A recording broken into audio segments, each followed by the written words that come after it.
Assalamualaikum warahmatullahi wabarakatuh. Perkenalkan, nama saya Sakia Naswa Sainuddin. Perkenalkan, saya Syarifah Hijrah Febrianti, salah satu anggota dari kelompok 2. Nama saya Muhammad Aram Firmansyah. Kenalkan, nama saya Susiati S. dengan Nama saya Nun Mardia dari kelompok 2 mata kuliah struktur perkembangan hewan.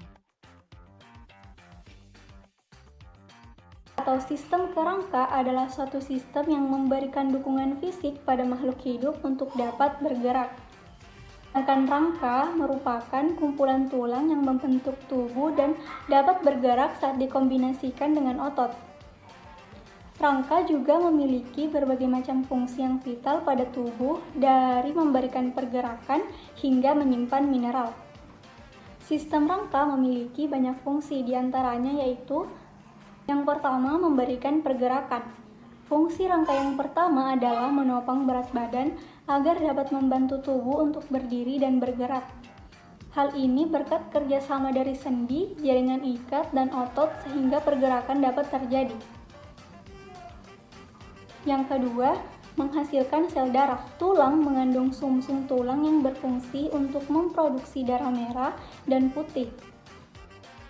Sel darah ini sangat penting untuk menjaga tubuh dapat berfungsi dengan normal. Yang ketiga, melindungi dan mendukung organ. Tengkorak guna untuk melindungi otak, tulang rusuk untuk melindungi jantung dan paru-paru, serta tulang punggung untuk melindungi tulang belakang. Maka dari itu, sangat penting untuk menjaga tulang sebagai rangka tubuh untuk tetap sehat. Terakhir atau yang keempat adalah menyimpan mineral. Tulang menahan pasokan mineral tubuh seperti kalsium dan vitamin D. Maka dari itu sangat penting untuk mengonsumsi lebih banyak kalsium dan vitamin D agar tulang tetap padat dan rangka tubuh tidak mudah terganggu.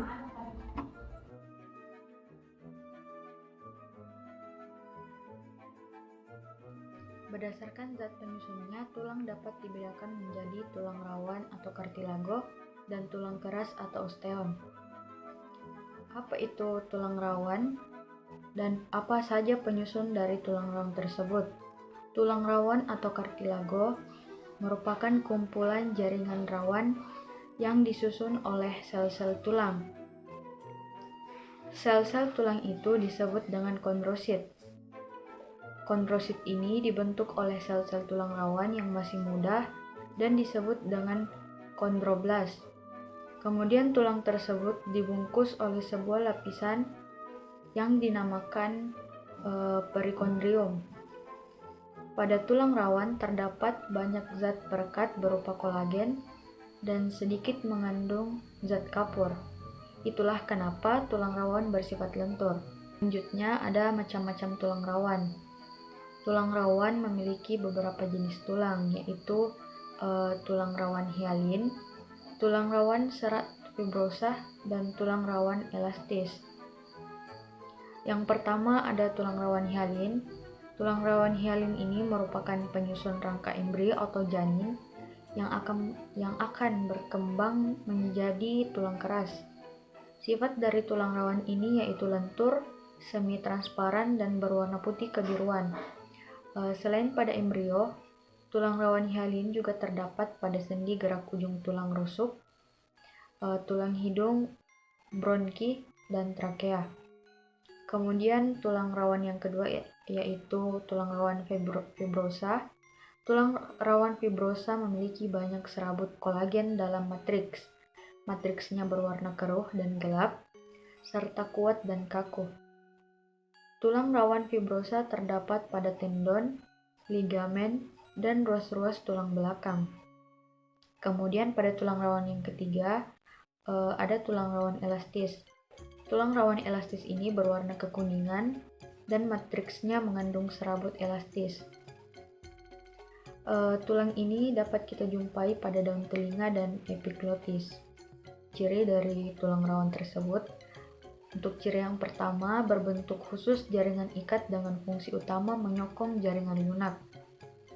Kemudian yang kedua, terdiri atas sel-sel kondrosit dan kondroblast dan matriks atau serat dan substansi dasar. Kemudian ciri yang ketiga yaitu matriksnya mengandung serat, kolagen, atau serat elastis yang memberi kekuatan. Kemudian yang terakhir ada tulang rawan memiliki kekuatan renggang, penyokong struktural, dan memungkinkan fleksibilitas tanpa distorsi. Fungsi tulang rawan yang pertama yaitu memungkinkan jaringan ini menahan stres mekanik tanpa mengalami distorsi. Kemudian yang kedua, menunjang jaringan lunak karena permukaannya licin dan berdaya kenyal. Kemudian tulang rawan merupakan daerah peredam guncangan dan permukaan gesekan bagi sendi, sehingga memudahkan gerakan tulang. Ketiga, yaitu penting untuk perkembangan dan pertumbuhan tulang panjang sebelum dan sesudah lahir. Kemudian letak tulang rawan ini dapat kita temui di ujung tulang rusuk bagian telinga, hidung, saluran napas, sela-sela persendian, dan berada di antara ruas-ruas tulang belakang. Kemudian yang kedua yaitu tulang keras. Tulang keras ini adalah kulit luar tulang pipa yang padat dan keras, serta memiliki sifat kaku. Tulang ini berbentuk dari tulang rawan yang mengalami osifikasi atau penulangan. Tulang yang kerap disebut tulang sejati ini merupakan alat gerak pasif yang susunannya mengandung lebih banyak zat kapur dan fosfor, serta sedikit zat perekat. Kemudian mempunyai struktur kuat dan statis. Tulang ini berperan penting untuk memberikan kekuatan pada tulang. Selanjutnya ada macam-macam tulang keras berdasarkan bentuknya. Yang pertama yaitu tulang pipi. Tulang pipi adalah tulang keras yang pada kedua sisinya memiliki bentuk pipi. Misalnya tulang keras yang berbentuk pipi yaitu tulang rusuk, tulang belikat, dan tulang penyusun tengkorak. Kemudian yang kedua ada tulang pipa. Tulang pipa adalah tulang keras yang memiliki bentuk silindris dan berlubang di bagian tengahnya. Oleh sebab itu disebut tulang pipa karena berbentuk menyerupai bentuk pipa. Yaitu ada tulang pendek atau tulang keras yang berukuran kecil dengan bentuk bulat, atau ada juga yang segi empat disebut sebagai tulang pendek. Berdasarkan teksturnya, tulang yang pertama yaitu tulang kompak, di mana tulang kompak ini adalah tulang keras yang masuk ke golongan tulang kompak yang memiliki tekstur halus tetapi kuat dan kokoh. Kemudian yang kedua ada tulang spons, yaitu tulang keras yang dimaksud adalah tulang keras yang mempunyai tekstur permukaan berpori ataupun berongga yang di dalamnya terdapat sumsum tulang merah yang berpori atau berongga. Kemudian ada pula ciri-ciri tulang keras. Yang pertama itu mudah patah atau retak bila terkena benturan yang kuat. Kemudian yang kedua mengandung banyak zat fosfor, kalsium karbonat, dan kalsium fosfat. Kemudian yang ketiga ada susunan sel tulang yang membentuk lingkaran konsentris yang berlapis. Kemudian yang keempat mengandung sedikit zat kolagen atau zat perekat. Yang kelima, ciri-ciri tulang keras berikutnya adalah terdapat saluran Havers atau Haversian Canal yang terdiri dari pembuluh darah yang berfungsi untuk menutrisi tulang. Kemudian ada jaringan tulang keras disusun oleh sel-sel tulang atau osteosit, sel-sel pembentuk tulang atau osteoblast, dan sel-sel perombak tulang atau osteoklas. Kemudian ada juga fungsi dari tulang keras ini. Yang pertama yaitu sebagai alat gerak pasif, kemudian yang kedua memberikan bentuk tubuh, ketiga penopang atau penyokong tubuh, keempat tempat melekatnya otot, dan yang kelima tempat pembentukan sel darah merah, kemudian yang terakhir untuk melindungi organ vital. Serta letak dari tulang keras ini pada bagian pergelangan tangan, tulang pangkal kaki, dan ruas tulang belakang.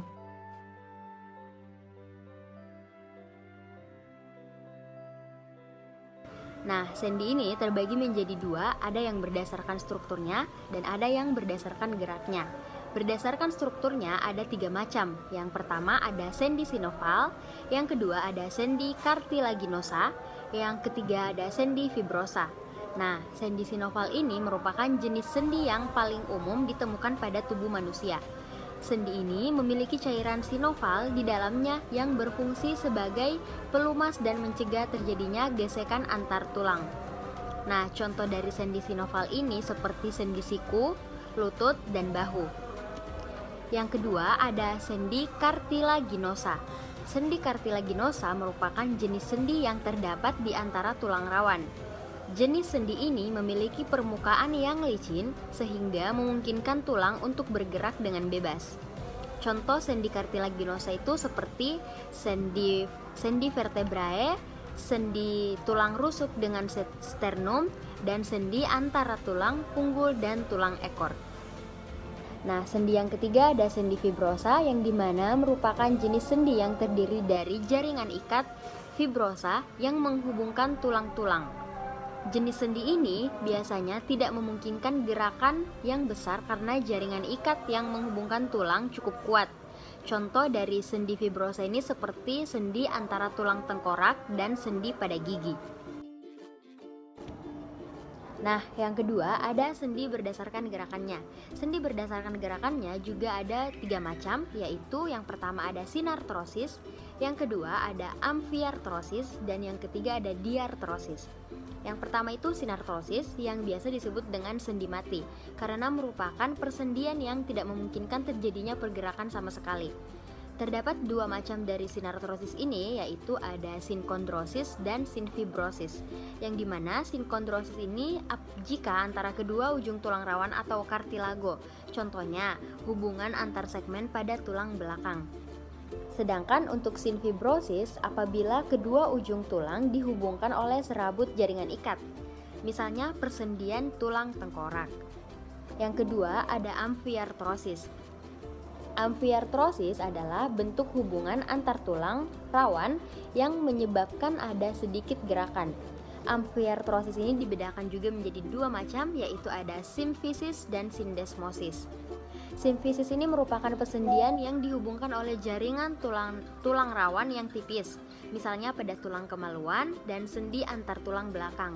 Sedangkan untuk sindesmosis adalah persendian yang dihubungkan oleh banyak jaringan ikat, contohnya sendi antar tibia dan fibula.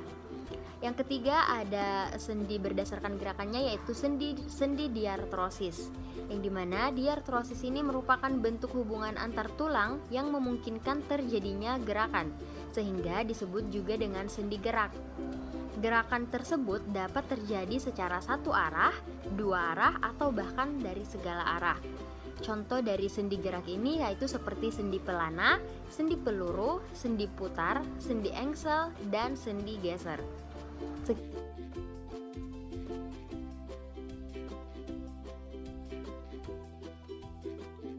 Rangka tubuh kita terbagi menjadi 2 bagian, yaitu rangka aksial dan rangka apendikular. Rangka aksial meliputi 80 tulang, sedangkan rangka apendikular terdiri dari 126 tulang. Jadi total tulang yang ada di tubuh manusia ada sebanyak 206 tulang. Adalah rangka yang berupa sumbu tubuh yang berfungsi untuk melindungi organ dan memelihara postur tubuh, yang termasuk dalam rangka aksial antara lain ada tulang tengkorak, tulang pendengaran, tulang hyoid, tulang belakang atau vertebrae, dan tulang rusuk, serta tulang dada. Tulang tengkorak pada kerangka tubuh manusia tersusun dari 22 buah tulang yang bergabung bersama, kecuali bagian rahang atau mandibula. Tulang tengkorak terbagi menjadi 2 bagian, yaitu tulang kranial dan tulang fasial. Tulang kranial adalah tulang-tulang penyusun tempurung kepala yang bersambungan. Lalu tulang fasial adalah tulang-tulang pembentuk wajah. Dan tulang pendengaran merupakan tulang telinga dalam yang berukuran kecil dan terletak di dalam tengkorak. Fungsi dari tulang ini untuk meneruskan rangsangan suara ke organ telinga dalam. Tulang pendengaran terdiri dari 3 tulang, yaitu tulang martil atau malleus, yang sebanyak 1 pasang, tulang landasan atau ingkus sebanyak 1 pasang, tulang sanggur di atau stapes sebanyak 1 pasang. Tulang hyoid adalah tulang yang berbentuk seperti huruf U yang terletak di antara laring dan tulang rahang bawah. Tulang ini berfungsi sebagai tempat melekatnya pangkal lidah dan otot-otot pada rongga mulut. Tulang belakang memiliki fungsi yaitu untuk menopang bagian tubuh lainnya. Tulang belakang pada manusia terdiri dari 26 ruas. Bagian-bagian pada tulang belakang dibedakan berdasarkan lokasinya, yaitu leher atau servikal sebanyak 7 ruas, punggung atau torasik sebanyak 12 ruas, pinggang atau lumbar sebanyak 5 ruas, kelangkang atau sakrum sebanyak 5 ruas yang berfungsi menjadi 1 ruas saat dewasa, tulang ekor atau sosik sebanyak 4 ruas yang berfungsi menjadi 1 ruas saat dewasa. Tulang rusuk dan dada. Tulang rusuk dan dada berfungsi untuk melindungi organ jantung dan paru-paru. Tulang rusuk bergabung dengan tulang dada karena dihubungkan oleh tulang rawan. Tulang penyusun rongga dada terdiri dari 1 buah tulang yang berbentuk menyerupai pedang. Sedangkan tulang rusuk berjumlah 12 pasang. Tulang rusuk terdiri dari 3 jenis tulang, yaitu rusuk sejati sebanyak 7 pasang, rusuk palsu sebanyak 3 pasang, dan rusuk melayang sebanyak 2 pasang.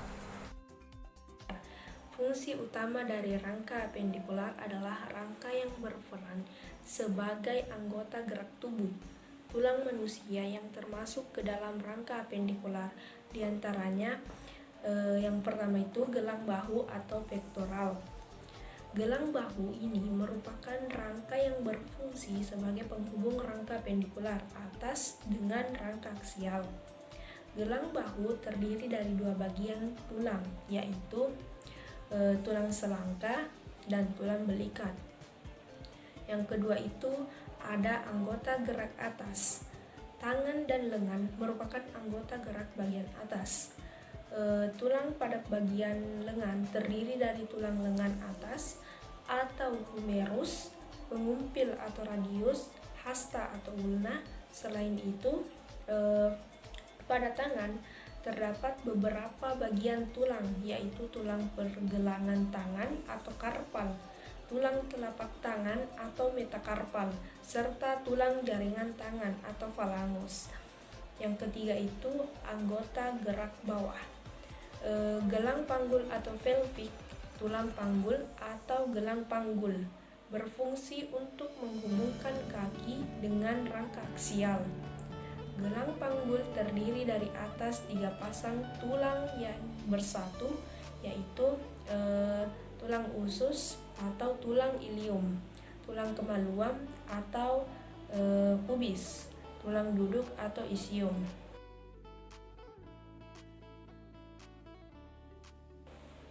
Adapun jenis-jenis penyakit atau kelainan tulang yang umumnya terjadi. Yang pertama itu osteoporosis, yang kedua rakitis dan osteomalacia, yang ketiga infeksi tulang atau osteomielitis, yang keempat tumor tulang, yang kelima itu penyakit Paget, yang keenam osteogenesis imperfecta.